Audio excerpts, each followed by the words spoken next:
Terima kasih Tuhan buat semua tadi. Kalau kami dari mau meninggalkan Tuhan, benar kami akan ibadah terfokus dengan kuasa darah-Mu. Ibadah ini dari awal, pertengahan hingga akhir. Terima kasih ya Tuhan. Haleluya. Amin. Shalom semuanya. Mari kita angkat satu pujian, Jalan Serta Yesus.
Shalom anak-anak, mari kita berdoa sebentar, memohon berkat pimpinan Tuhan saat ini. Bapa dalam surga, terima kasih di dalam nama Tuhan Yesus. Kami mohon berkat-Mu Tuhan ketika kami mau mendengarkan setiap firman-Mu. Biarlah Roh Kudus tolong berikan pengertian kepada kami semua, pada hamba-Mu pribadi maupun juga Tuhan pada setiap anak-anak-Mu dan siapapun Tuhan yang boleh mendengarkan setiap firman-Mu dalam ibadah online ini. Kami serahkan dalam tangan Kau ya Bapa. Di dalam nama Tuhan Yesus kami sudah berdoa mengucapkan syukur. Haleluya. Amin. Shalom anak-anak semua. Salam semangat dan salam sehat di dalam Tuhan. Amin. Kita tetap bersyukur kepada Tuhan karena Tuhan katakan bersyukurlah di dalam segala perkara. Ya, bahkan ketika kita bersyukur maka hati kita gembira. Ketika hati kita gembira, hati kita senang, maka Tuhan pun senang. Bahkan ketika hati kita gembira dan hati kita senang, maka itu juga memberikan tubuh yang sehat. Ya, jadi apapun kalau engkau punya masalah, kita punya masalah, selalu kita percaya dan belajar untuk menyerahkan kepada Tuhan. Ya, belajar untuk menyerahkan supaya beban kita menjadi ringan. Amin. Sebab itu anak-anak semua, biarlah pada pagi hari ini kita akan merenungkan firman Tuhan dengan sebuah tema upah dari sebuah pengorbanan. Ya, upah dari sebuah pengorbanan. Kalau sebelum-sebelumnya sudah mendengar banyak hal tentang pengorbanan, bahkan kita tahu tentang Yesus yang telah memberikan dirinya menjadi korban penebus dosa umat manusia. Ya, sekarang kita belajar sama tentang sebuah pengorbanan, tetapi kita tambah ada upahnya, ya, apa begitu. Nah, anak-anak semua, kita buka di dalam Kejadian pasal yang ke-22. Nanti kalau baca di ayat yang kedua, ya, di ayat yang pertama di sana Tuhan berfirman kepada Abraham, Tapi di ayat yang keduanya di sana dikatakan firman Tuhan kepada Abraham, ambillah anakmu yang tunggal itu, yang kau kasihi, yakni Ishak. Ya, pergilah ke tanah Moria dan persembahkanlah Ishak anakmu itu di sana sebagai korban bakaran pada salah satu gunung yang akan kukatakan kepadamu. Nah, anak-anak semua dan semua rekan-rekan guru dan siapapun yang boleh bersama-sama beribadah pada saat ini, kita tahu Abraham ini memiliki anak perjanjian, ya, anak yang ditunggu-tunggu, ya. Bahkan Ishak ini adalah anak yang dilahirkan ketika Abraham usianya 100 tahun, ya, 100 tahun. Begitu mamahnya Ishak yaitu Sarah, ya, berbeda 10 tahun, lebih muda dari Abraham. Itu melahirkan di usia tuanya, ya, karena itu pun janji Tuhan. Tadinya kandungannya sudah tertutup, tapi Tuhan berjanji bahwa Abraham melalui keturunanmu, maka keturunanmu akan seperti bintang-bintang di langit banyaknya, bahkan seperti pasir di pantai, ya, lautan begitu banyaknya melalui keturunan Abraham ini. Itu janji Tuhan, ya. Jadi hal yang tidak mungkin akhirnya mungkin itu terjadi dan ditunggu-tunggu, ya, anak-anak ini untuk bisa lahir begitu. Dan akhirnya betul, ya, lahirlah ketika Abraham berumur 100 tahun. Ya, melalui Sarah lahirlah Ishak, ya, anak yang dijanjikan, yang ditunggu-tunggu. Satu saat setelah anaknya udah lahir, udah mulai tumbuh dewasa, ya, masih remaja, ya, masih remaja muda begitu. Tuhan katakan, Abraham, ambil anakmu, bawa, aku akan tunjukkan ke satu tempat di tanah Moria, nanti di sana ada gunung, ya, untuk dipersembahkan menjadi korban bakaran. Coba anak-anak semua, ya, ketika kita merenungkan semua ini, bayangkan coba, ya,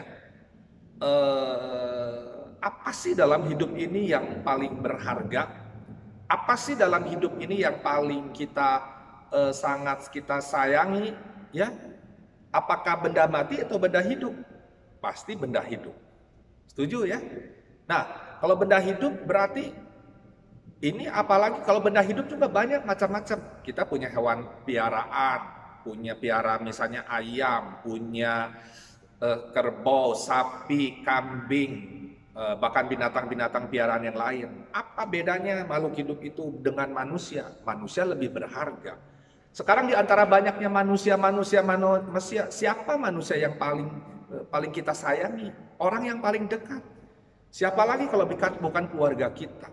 Bahkan kalau orang tua yang memiliki anak, itu anak itu sangat berharga begitu. Anak itu sangat berharga, ya. Dan ini udah berharganya Abraham nunggunya di dalam kondisi yang mustahil. Sarah bisa melahirkan, Tuhan janjikan dikasih anak bahwa melalui Ishak ini nanti akan banyak keturunannya. Lantas sekarang udah lahir, anaknya udah mulai tumbuh remaja, Tuhan bilang bahwa anak ini dan akan dijadikan korban bakaran. Lantas Abraham kan mestinya pikir-pikir, kan Tuhan bilang melalui Ishak nanti akan banyak keturunannya. Kalau Ishaknya dikorbankan jadi korban bakaran, gimana janji Tuhan? Ya, mungkin dalam saat itu Abraham bergejolak di dalam dirinya. Bahkan dia mungkin bergejolak, kok Tuhan, ini anak darah dagingku sendiri masa dikorbankan? Ya, tapi di sana memang tidak banyak diceritakan di dalam Kejadian itu, kitab Kejadian itu tentang dialognya Abraham. Nah, disinilah makanya Tuhan senang kepada Abraham. Abraham makanya disebut Bapa segala orang yang beriman, Bapa segala orang yang percaya, Bapa orang yang percaya, orang yang taat kepada Tuhan. Jadi Abraham pasti mungkin dalam hatinya bergejolak. Suatu saat akhirnya dia bawa bujangnya, dia bawa 2 bujangnya dan bawa Ishak pergi ke tanah Moria, dan di sana akhirnya dari udah dekat di hari pertama dia lihat, oh di sana ada sebuah tempat gunung, mungkin di sana. Akhirnya bujangnya katakan, kamu tinggal di sini aja, 2 bujangnya ini. Jadi Abraham dengan anaknya Ishak, dan anaknya Ishak jalanlah ke sana, dan akhirnya sampai di kaki gunung itu. Apa yang terjadi? Ya, Ishak bertanya ke ayahnya, ke Abraham, bolehkah aku bertanya? Oh boleh, mau tanya apa? Di sini udah ada kayu bakar, udah ada api, buat apinya udah ada. Tapi di mana dombanya? Di mana hewannya yang akan dikorbankan itu? Anaknya ngomong begitu. Lantas apa yang dijawab oleh Abraham? Ya, ini kan bergejolak di dalam hatinya. Masa Abraham bilang kamu yang akan dikorbankan? Tapi nanti kalau kalian baca ayat-ayat yang di bawahnya, mau tahu apa jawabnya Abraham? Abraham berkata, di sana Tuhan akan menyediakan korbannya, dombanya akan disediakan, hewannya akan disediakan di sana. Tidak bilang Ishak kamu yang akan dikorbankan, tidak. Anak-anak semua, ini adalah sebuah pergumulan, ya, berbicara tentang sebuah pengorbanan. Pengorbanan bukan hanya berbicara tentang hal-hal yang sifatnya, misalnya kita berkorban, bisa misalnya berkorban demi dengan uang, dengan harta kita, kecil ataupun besar, barang-barang kita berkorban, memberi, ya. Jadi intinya sebenarnya berkorban itu, pengorbanan itu atau korban itu sebenarnya adalah sesuatu yang diberikan baik besar ataupun kecil. Jadi sesuatu yang diberikan baik besar atau kecil itu adalah pengorbanan. Ya. Nah, di sini Abraham bukan mengorbankan hal yang sepele. Tuhan bilang anaknya untuk dibawa jadi korban. Ya. Nah, ketika dibawa ini akhirnya sampailah di atas, ya, dan ceritanya akhirnya kayu bakarnya ditumpukan untuk disiapkan menjadi mezbah bakaran. Dan Ishak diambil, diikat tangannya. Ya, memang di dalam firman itu tidak banyak terjadi dialog lagi, tapi singkatnya kita nggak tahu. Mungkin Ishak juga bertanya, ya, ayah, kok aku yang diikat? Mungkin ada dialog-dialog itu. Memang di sana tidak disebutkan betapa hati Abraham tergores dan begitu bergumul, ya. Sampai setelah diikat kok nggak ada tanda-tanda bahwa Tuhan akan menyediakan dombanya, hewannya. Nggak ada, sampai diikat, sampai udah diletakkan di atas mezbah itu. Abraham mulai mengeluarkan akan pisaunya ya untuk mengorbankan Ishak. Dan ketika mau menghujamkan pisaunya, ya, tiba-tiba malaikat Tuhan datang memanggil, Abraham, Abraham, ya, jangan lakukan itu, karena Tuhan telah menyediakan korbannya. Dan ketika Abraham menengok, di belakangnya ada domba yang tanduknya terkena di semak-semak, ya, terjerat, dan akhirnya Abraham mengambil domba itu. Ishak tidak jadi dikorbankan, tapi domba itu yang dikorbankan. Nah, anak-anak semua, memang ini sebuah kisah seperti Yesus pun bagaimana dirinya menjadi korban, itu hal yang luar biasa. Ya, menjadi korban penebus dosa umat manusia. Nah, tidak beda jauh seperti Bapa yang punya anak yang tunggal, yaitu Yesus Kristus Tuhan, dikorbankan untuk penebus dosa umat manusia. Demikian juga Abraham punya anak yang tunggal, maksudnya anak tunggal ini anak yang memang dari istri yang pertama ini, ya. Istri yang pertama ini adalah Sarah, ya. Karena Tuhan bilang memang dari Sarah inilah akan lahir keturunan yang akan meneruskan generasi selanjutnya, yaitu Ishak. Ya. Jadi anak-anak semua, pada saat ini coba kita lihat dan perhatikan. Jadi sebuah pengorbanan ini dilakukan, kita bisa melakukannya ini berbicara tentang sebuah ketaatan kepada Tuhan. Jadi ketaatan kepada Tuhan, ya, itu adalah sebuah pengorbanan dan sebuah korban. Jadi hidup yang taat, kita hidup melakukan seturut dengan firman Tuhan, itu adalah korban yang menyenangkan hati Tuhan. Kita menuruti dan mentaati firman Tuhan, hormati orang tuamu, itu juga pengorbanan. Ya, jadi pengorbanan sebenarnya apa saja yang kita lakukan, yang kita kerjakan, yang kita berikan. Ya, jadi sesuatu kata kerja pengorbanan itu. Jadi kita hormat sama orang tua, kita hormat sama guru, itu pengorbanan, itu harum buat Tuhan. Begitu. Terus lantas bertanya lagi, Pak Joshua, apa sih yang kita bisa lakukan pada saat ini untuk kita bisa berkorban, ya, ke papa, ke mama? Nanti kalau saya udah meraih gelar, saya udah bisa bekerja, nanti saya bisa cari uang, baru bisa saya berkorban, ya, memberikan uang kepada orang tua. Bukan itu nanti. Pertanyaannya sekarang bisa nggak coba melakukan sebuah pengorbanan buat orang tua? Ya, bisa nggak? Taati orang tua, itu namanya korban yang menyenangkan hati Tuhan, bahkan menyenangkan hati orang tua. Jadi jangan tunggu nanti kalau udah punya gelar, udah punya karir, nanti punya dapat uang baru bisa menyenangkan orang tua. Kalau mau senangkan orang tua, selagi orang tua sekarang ada, lakukan dari hal-hal kecil untuk menyenangkan orang tua, itu namanya berkorban. Ya, dengar-dengeran kalau guru kasih nasihat, itu namanya berkorban. Itu korban yang harum, menyenangkan hati Tuhan, menyenangkan hati guru juga. Ya, bahkan di dalam kehidupan kita sesama. Begitu. Jadi misalnya simpel-simpel saja. Di rumah apa yang bisa lakukan membantu orang tua? Itu namanya berkorban dengan waktu, dengan tenaga, dengan pikiran. Ya, terus belajar dengan sungguh-sungguh, itu adalah korban juga. Ya, akhirnya menyenangkan orang tua, mengorbankan sesuatu untuk dapat sesuatu, mengorbankan suatu tenaga, pikiran, belajar sungguh-sungguh, akhirnya dapat nilai yang baik. Pak, Mah, ini hasilnya, orang tua senang. Sesuatu yang sudah kita korbankan akhirnya memberikan sesuatu yang harum, yang menyenangkan, ya, buat orang tua, buat keluarga, bahkan terlebih lagi untuk Tuhan. Nah, untuk Tuhan kita pun lakukan sebuah pengorbanan. Apa yang kita berikan dengan waktu kita saat ini? Apa yang kita berikan dengan waktu ini? Ya, bahkan ketika saat kita ibadah online, ada hal mungkin tidak banyak yang bisa lihat. Kalau mungkin ibadah kalian bisa datang di tempat, bisa terlihat siapa yang sungguh-sungguh mendengar, siapa yang tidak. Ya, nah ini pun kita diajar untuk kita belajar memberikan korban yang harum. Walaupun pada saat ini tidak banyak yang lihat, tapi kalau respon hatimu ketika engkau datang ibadah, walaupun secara online, kita menjaga sikap hati kita, itu korban yang harum. Itu korban yang menyenangkan hati Tuhan. Ya, jadi akhirnya anak-anak semua, biarlah pada pagi hari ini, kalau kita berbicara tentang pengorbanan, yuk lakukan, jangan pikir-pikir nanti ya saya akan lakukan begini-begini, enggak nanti, sekarang.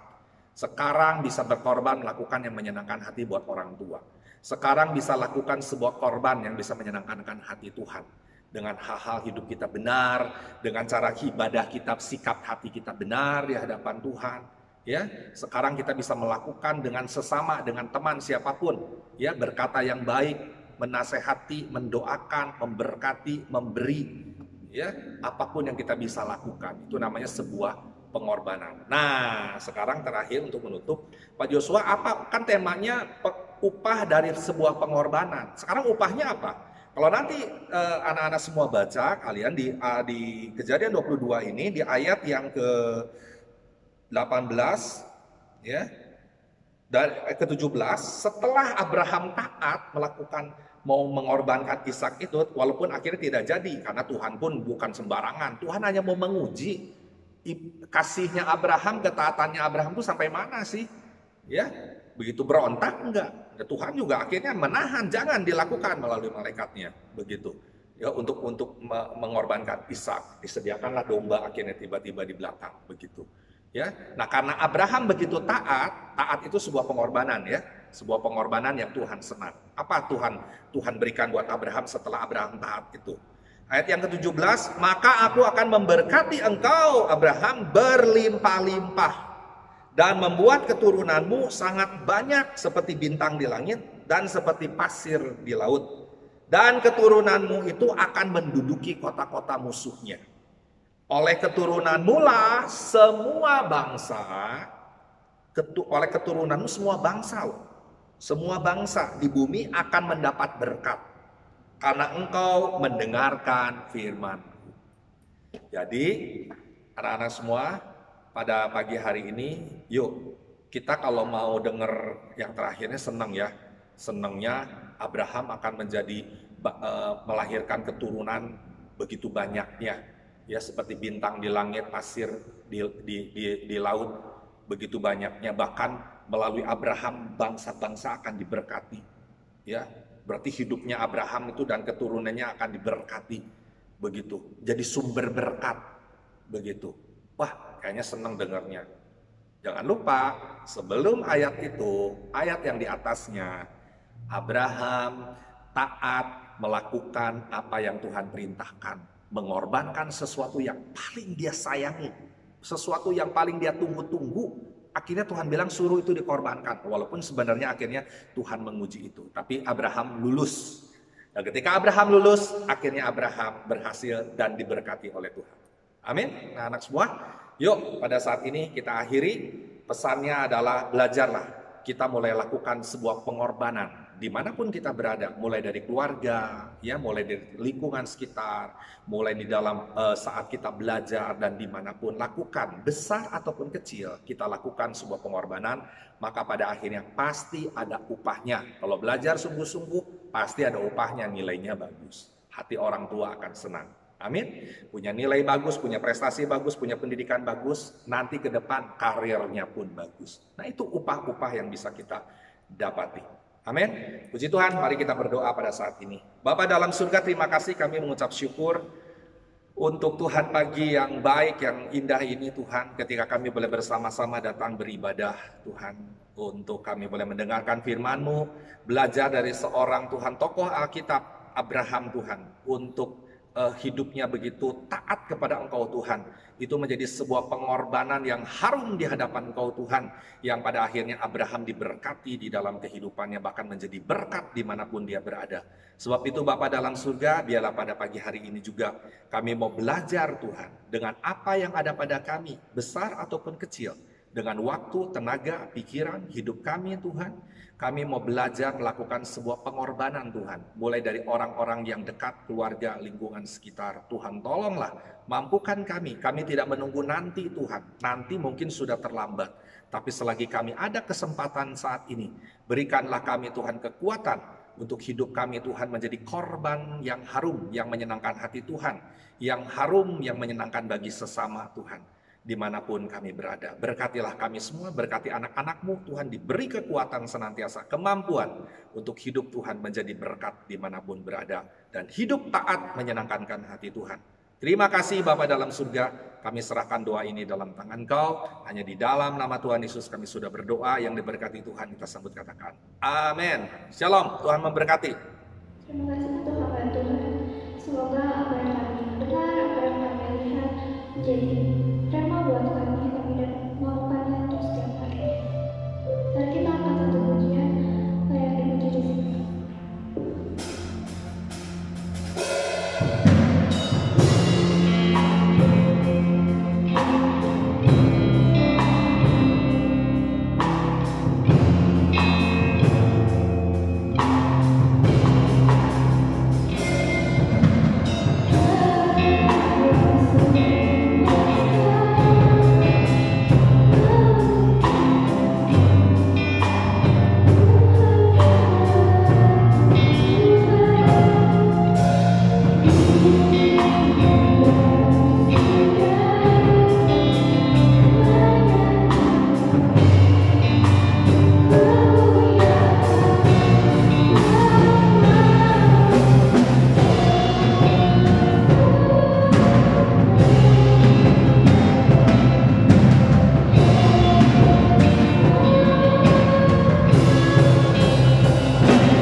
Mari anak-anak, kita akan tutup doa berkat dan memohon berkat kepada Tuhan yang adalah sumber berkat kehidupan kita. Amin.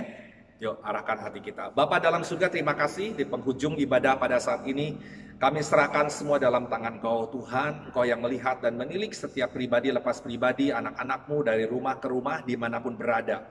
Tuhan, Kau berkata siapa yang mencari akan mendapat, yang mengetuk pintu akan dibukakan, yang haus akan dipuaskan Tuhan, yang lapar akan dikenyangkan. Bagi anak-anak-Mu dan kami semua Tuhan yang mengikuti ibadah ini, yang merespon Tuhan, yang sungguh mengimani bahwa Engkau hadir dan sanggup memberkati Tuhan, kiranya Engkau melepaskan berkat-Mu bagi setiap anak-anak-Mu, bagi setiap keluarga di rumah anak-anak-Mu, orang tua Tuhan. Kami serahkan dalam tangan Kau. Bapak, kalau ada yang terganggu kesehatannya, Bapak kami mohon berkat pemulihan dan kesembuhan. Minta di dalam nama Tuhan Yesus, dan biarlah oleh bilur-bilur-Mu segala sakit penyakit disembuhkan. Kalau ada yang sedang bergumul Tuhan di dalam keluarga, mungkin masalah perekonomian, pekerjaan, orang tua diberkati Tuhan. Dibuka jalan keluar dalam usaha-usaha, Tuhan diberkati. Bapak kami berdoa mohon berkat-Mu ini Tuhan di dalam nama Tuhan Yesus. Terima kasih Bapak, berkati semua Tuhan, rekan guru-guru, tetap diberikan kesehatan, kepala sekolah, semua staf yang ada Tuhan, dilindungi dan dijagai Tuhan, sehingga boleh melakukan semua tugas dengan baik ya Bapak. Berkati semua keluarga Tuhan. Demikian juga bagi setiap anak-anak-Mu pada saat ini Tuhan. Tetap diberikan semangat, tetap diberikan kesehatan Tuhan.